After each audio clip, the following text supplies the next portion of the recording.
जय हिंद दोस्तों, कैसे हो आप सभी लोग। उम्मीद है मस्त और बिंदास होंगे और अपनी पढ़ाई को जबरदस्त तरीके से कर रहे होंगे। अपना बहुत ही इंटरेस्टेड टॉपिक सर्कल चल रहा है।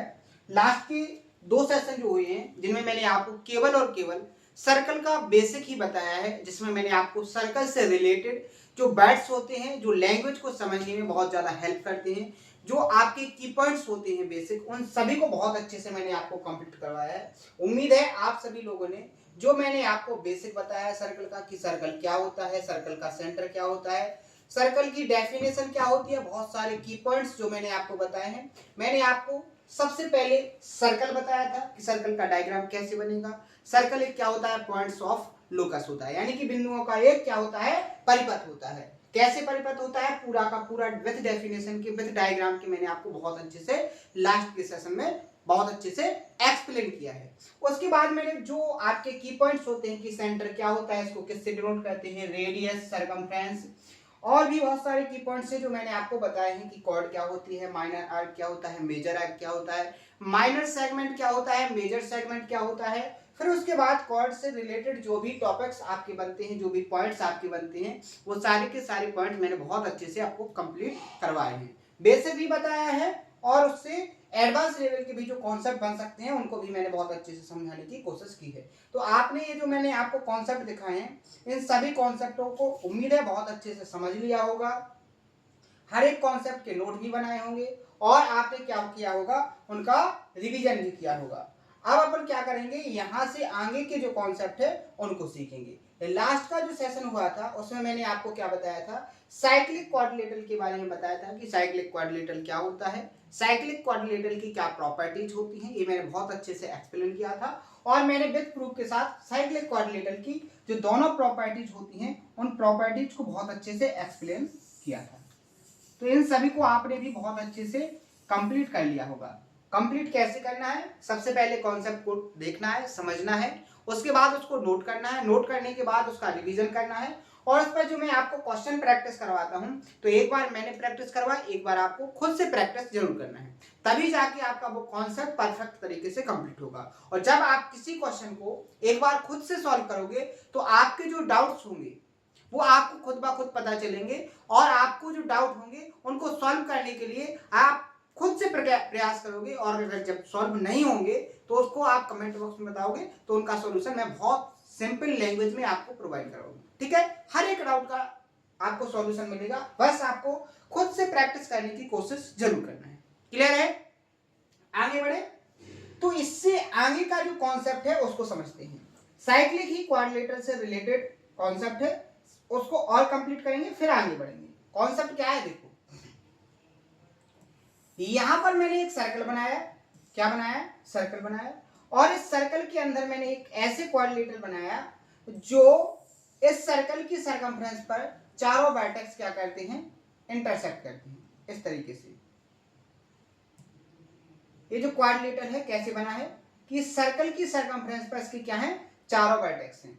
ये हो गया आपका ए वर्टेक्स, ये हो गया आपका बी वर्टेक्स, बी वर्टेक्स, ये हो गया आपका सी वर्टेक्स, ये हो गया आपका डी वर्टेक्स। क्लियर है, आगे देखो, ये हो गई आपकी ए साइड, ए बी की लेंथ ए हो गई, ये आपकी बी हो गई, ये आपकी सी हो गई, और ये आपकी डी हो गई। क्लियर है। तो यहां से कॉन्सेप्ट क्या बनता है कि आप साइक्लिक क्वाड्रिलेटरल की किसी भी साइड को आगे बढ़ा दो, जैसे मैंने ए बी को आगे बढ़ाया इस तरीके से, ऐसे ये बढ़ा दिया, तो यहां पर इस साइक्लिक क्वाड्रिलेटरल का जो एक्सटीरियर एंगल है इसकी वैल्यू क्या होती है। तो आपको यहां पर याद रखना है कि साइक्लिक क्वाड्रिलेटरल का जो एक्सटीरियर एंगल होती है इसकी वैल्यू अपोजिट एंगल के बराबर होती है। बी के अपोजिट में एंगल क्या है, डी। अगर ये थीटा है तो ये वाला एंगल भी क्या होगा, थीटा होगा। क्या होगा, थीटा होगा। बात समझ में आई। आप ध्यान से देखो, मैंने बोला है आपसे कि अगर कोई साइक्लिक क्वाड्रिलेटरल है, यानी कि कोई चक्रीय चतुर्भुज है, तो उसका जो एक्सटीरियर एंगल होगा उसकी जो वैल्यू होगी अपोजिट एंगल के बराबर में होगी, अपोजिट एंगल के बराबर में होगी। अब कैसे होगी उसको समझो, क्योंकि कॉन्सेप्ट का जब तक आप प्रूफ नहीं पढ़ोगे, कॉन्सेप्ट का जो मेन पॉइंट है, अगर आप उसको नहीं समझोगे तो आपको कॉन्सेप्ट याद नहीं रहेगा। अब वो कैसे होता है मैंने तो बोल दिया कि यहाँ पर साइक्लिक क्वाड्रिलेटरल का जो एक्सटीरियर एंगल होता है, जो वाई कॉर्ड होता है, उसकी वैल्यू अपोजिट एंगल के बराबर होती है। जैसे बी पर आपका एक्सटीरियर एंगल बना है तो बी के अपोजिट में एंगल क्या होगा, डी होगा। तो यहाँ पर इस एक्सटीरियर एंगल की वैल्यू किसके बराबर होगी, डी के बराबर। अब कैसे होगी उसको समझो। मैंने कल के सेशन में आपको बताया था कि जो साइक्लिक क्वाड्रिलेटरल होता है उसकी जो आमने सामने के जो एंगल का सम होता है वो 180 का होता है, ये मैंने आपको कल बताया था। अब ध्यान से देखो, अगर ये वाला एंगल क्या है, थीटा है, तो इसके अपोजिट में ये वाला एंगल क्या बनेगा, 180 माइनस थीटा, क्योंकि इन दोनों का सम क्या होना चाहिए, 180। अब ध्यान से देखो, जैसे ही आपको ये बता दिया तो आपको यहां पर पता चल गया होगा कि ये जो कंप्लीट एंगल है ये लीनियर पेयर है, रेखीय गुण। तो इस एंगल का सम प्लस इस एंगल का सम, इन दोनों का सम भी 180 होना चाहिए। अगर ये 180 माइनस थीटा है तो एक्सटीरियर एंगल क्या बचेगा आपका, थीटा बचेगा कि नहीं बचेगा। तो आपको समझ में आया, आपको प्रूफ समझ में आया कि एक्सटीरियर एंगल की वैल्यू किसके बराबर निकली, आपकी अपोजिट एंगल, जो साइक्लिक क्वाड्रिलेटरल का अपोजिट एंगल है उसके बराबर निकली। उम्मीद है प्रूफ आपको समझ में आ गया होगा। आप किसी भी साइड को आगे बढ़ा लो, जैसे अगर आप इसको आगे बढ़ाओगे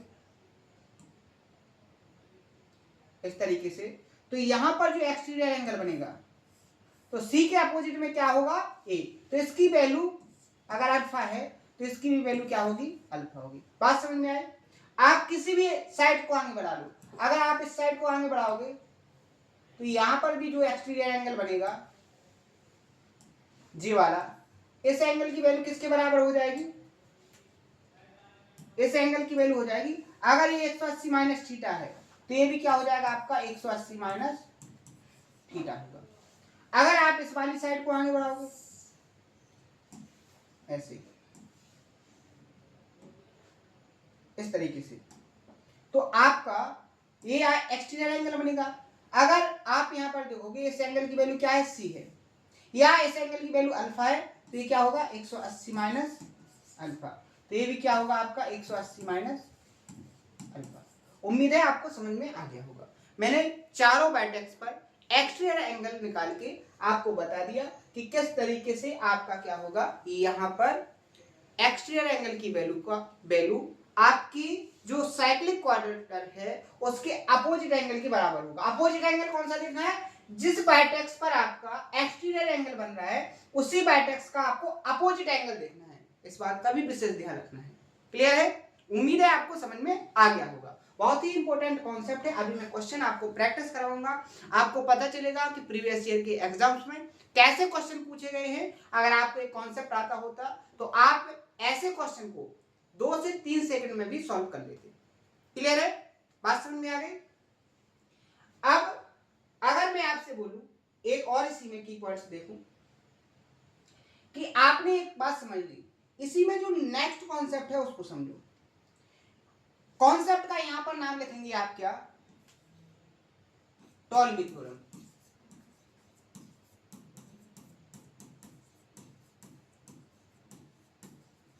एक टॉलमी जो क्या थे, मैथमेटिशियन थे, उन्होंने कॉन्सेप्ट दिया था, एक थ्योरम्स दी थी। वो थ्योरम्स क्या थी कि अगर कोई साइक्लिक क्वाड्रिलेटरल है, जैसे ही मैंने आपके सामने एक साइक्लिक क्वाड्रिलेटरल बनाया,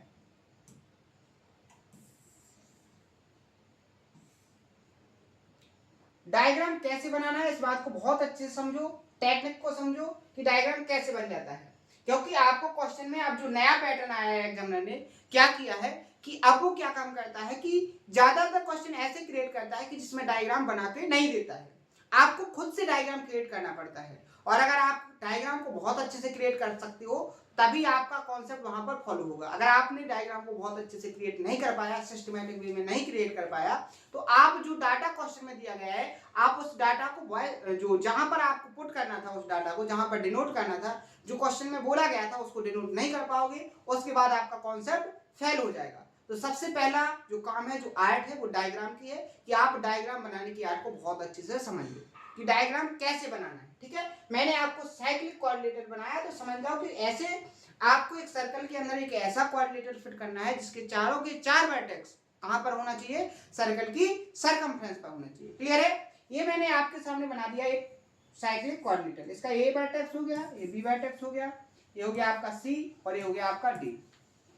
यहां पर ये वाली साइड हो गई आपकी क्या, स्मॉल ए, ये हो गई स्मॉल बी, ये हो गई स्मॉल सी और ये हो गई स्मॉल डी। और यहां पर इस साइक्लिक कोऑर्डिनेटर के ये क्या हो गए, दो डायगोनल्स, ये दो हो गए इसके डायगोनल्स। क्लियर है? इस डायगोनल का नाम हो गया D1 और इस डायगोनल का नाम हो गया D2। ध्यान से डायग्राम क्या बन गया, एक साइक्लिक कोऑर्डिनेटर है और उसकी चारों साइड्स आपको दी गई हैं, दोनों चारों साइड्स दी गई हैं और उनके दोनों डायगोनल्स दिए गए हैं। तो इनमें टॉलमीज जो थे, जो मैथमेटिशियन थे, उन्होंने एक कॉन्सेप्ट दिया था कि यहां पर अपोजिट साइड का मल्टीप्लाई का सम, यानी कि A into B plus C into D, ये किसके बराबर होगा, डायगोनल की प्रोडक्ट के बराबर होगा। किसके बराबर होगा, डायगोनल के प्रोडक्ट के बराबर होगा। ये किसने कॉन्सेप्ट दिया था, टॉलमी। ध्यान से समझो कि आपको एक साइक्लिक कोऑर्डिनेटर दिया जाएगा, साइक्लिक कोऑर्डिनेटर की चारों साइड से दी जाएंगी और आपको उसके क्या दिए जाएंगे, डायगोनल्स दिए जाएंगे। तो यहां पर कॉन्सेप्ट बनता है, एक रिलेशन बनता है। वो रिलेशन क्या बनता है कि आपको उस साइक्लिक कोऑर्डिनेटर की अपोजिट साइड्स का मल्टीप्लाई करके उनका सम किसके बराबर हो जाएगा, दोनों डायगोनल्स किसके, साइक्लिक कोऑर्डिनेटर के दोनों डायगोनल्स के प्रोडक्ट के बराबर होता है। ये किसने बोला था, टॉलमीज। किसने बोला था, टॉलमीज ने। एक कॉन्सेप्ट बहुत ही इंपॉर्टेंट है। अब आपको कैसे याद रखना है इसको, आपको सबसे पहले यहां पर मैंने आपको बताया था सिमिलैरिटी वाला कॉन्सेप्ट। तो इसको अगर आप प्रूव करना चाहो तो सिमिलैरिटी के कॉन्सेप्ट से प्रूव करोगे। आप देखोगे यहां पर कैंची फिगर बनेगी और जहां पर भी कैंची फिगर बनती है वो दोनों के दोनों ट्रायंगल क्या बनते हैं, एक दूसरे के सिमिलर बनते हैं। कैसे बनते हैं, सिमिलर बनते हैं। और सिमिलर बनते हैं तो उनकी जो करस्पॉन्डिंग साइड्स का रेशियो होता है वो कैसा होता है, इक्वल होता है। तो आपको यहाँ पर दो कैंची फिगर मिलेंगी, दोनों कैंची फिगर से आपको दोनों ट्रायंगल की करस्पॉन्डिंग साइड्स का रेशियो निकालना है, दोनों को ऐड कर देना है तो आपको ये रिजल्ट मिल जाएगा। क्लियर है, बात समझ में आ गई? प्रूफ आपको खुद करके देखना है। इसके प्रूफ पर ना तो अभी तक कोई क्वेश्चन क्रिएट किया गया है और ना आगे क्रिएट होने की कोई संभावना है। तो आपको प्रूफ भी वही पढ़ना है जिस पर एग्जामिनर क्वेश्चन क्रिएट करने की कोशिश कर सकता है या लास्ट ईयर के एग्जाम्स में क्वेश्चन क्रिएट हुए, क्योंकि टाइम को भी अपन को सेव करना है। तो अपना वो कंटेंट वही होना चाहिए जो एक एग्जाम के तरीके का हो, एक एग्जाम ऑथेंटिक कंटेंट हो। ठीक है, कि जो एग्जाम में आता हो। नहीं तो आप अगर मैथ में बहुत सारा कंटेंट पढ़ने के लिए डला हुआ है, आप एक ही कॉन्सेप्ट को लगभग पूरी उम्र निकल जाएगी और आप एक ही कॉन्सेप्ट को नहीं समझ पाओगे। ठीक है, तो आपको नॉलेज भी जरूरी है और ऐसा नॉलेज जरूरी है जिससे आपका सिलेक्शन हो जाए। क्लियर है? तो ध्यान देना है कि आपको क्या पढ़ना है, क्या छोड़ना है। आपको प्रूफ के लिए मैंने बता दिया है, हिंट दे दी है। अगर आप करना चाहो तो कर भी सकते हो। और जब नहीं आए, अगर किसी की जिज्ञासा है कि नहीं मुझे प्रूफ पढ़ना है, तो उसके लिए मैं फिर से इस कॉन्सेप्ट का प्रूफ पढ़ा दूंगा। क्लियर है, बात समझ में आई?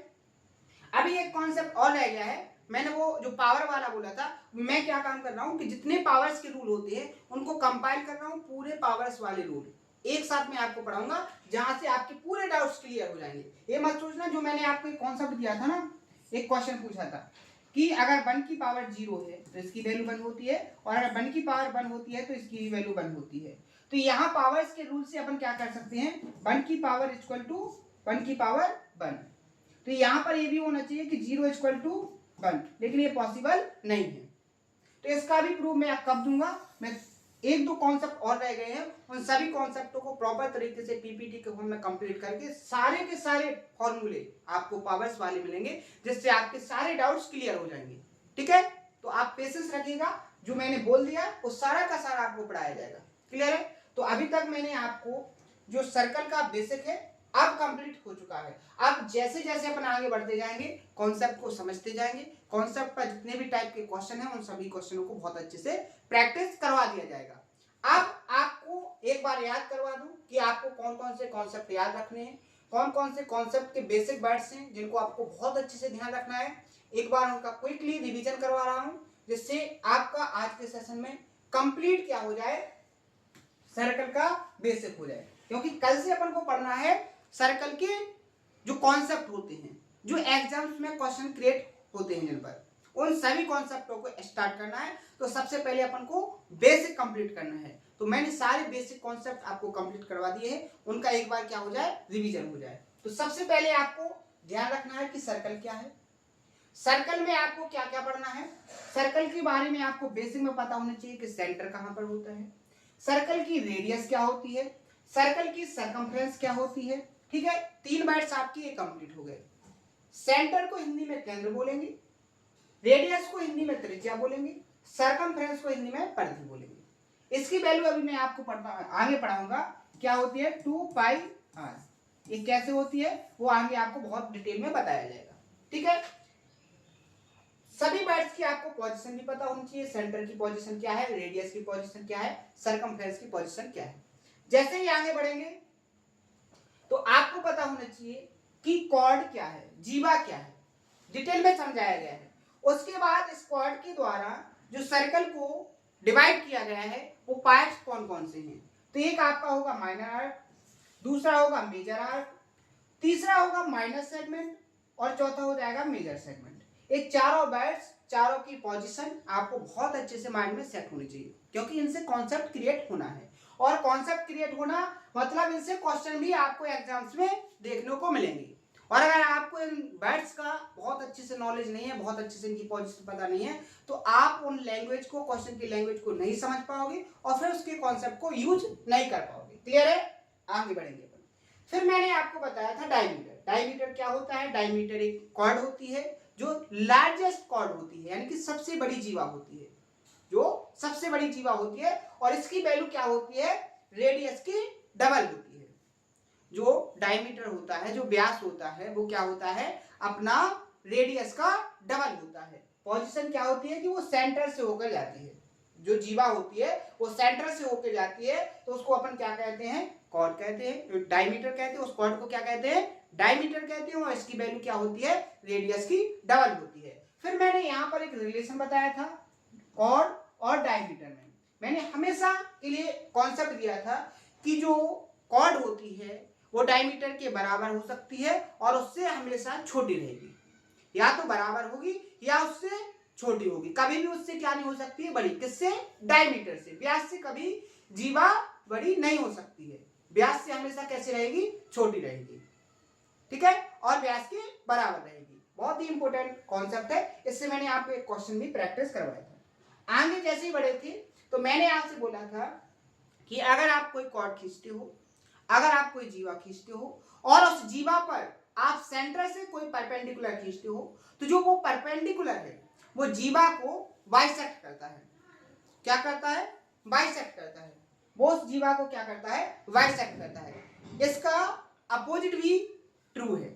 अपोजिट क्या ट्रू है, अपोजिट ये ट्रू है कि अगर आपको कोई कॉर्ड दी गई है और उस कॉर्ड पर सेंटर से कोई लाइन खींची गई है जो उस कॉर्ड को इक्वल पार्ट में डिवाइड करती है, तो आप कह सकते हो कि सेंटर से उस कॉर्ड पर क्या डाला गया है, परपेंडिकुलर डाला गया है। मैंने आपको विथ प्रूफ के साथ यहाँ पर समझाया था।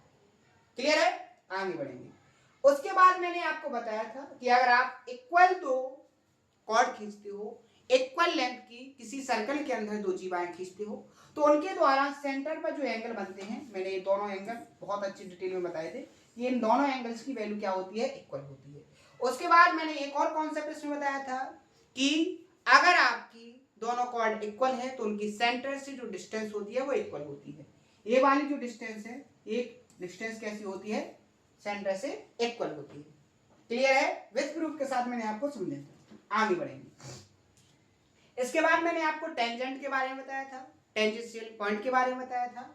और एक इंपॉर्टेंट कॉन्सेप्ट है कि सेंटर से टेंजेंशियल पॉइंट पर अगर आप कोई लाइन डालते हो तो वो आपकी क्या होगी, परपेंडिकुलर होगी, यानी 90 डिग्री का एंगल बनाएगी। क्लियर है, यहां पर भी मैंने आपको प्रूफ दिया था। आगे देखो, इसके बाद मैंने आपको सेकेंड लाइन का कॉन्सेप्ट बताया था। क्या बताया था? सेकेंड लाइन का कॉन्सेप्ट। और आगे बढ़े थे तो मैंने आपको क्या बताया था कि अगर आप सेम आर्क से सेंटर पर एंगल बनाते हो और उसी आर्क से आप सरकमफ्रेंस पर एंगल बनाते हो तो यहां रिलेशन जो बनता है सेंटर पर बना एंगल सरकमफ्रेंस पर कैसा हो जाता है? आधा हो जाता है। जैसे इस आर्क से आपने एंगल बनाया था तो यहां पर क्या बनना था? Twice of alpha plus theta. तो यहां क्या बनेगा? सरकमफ्रेंस पर alpha plus theta. With proof के साथ मैंने यहां पर आपको समझाया था।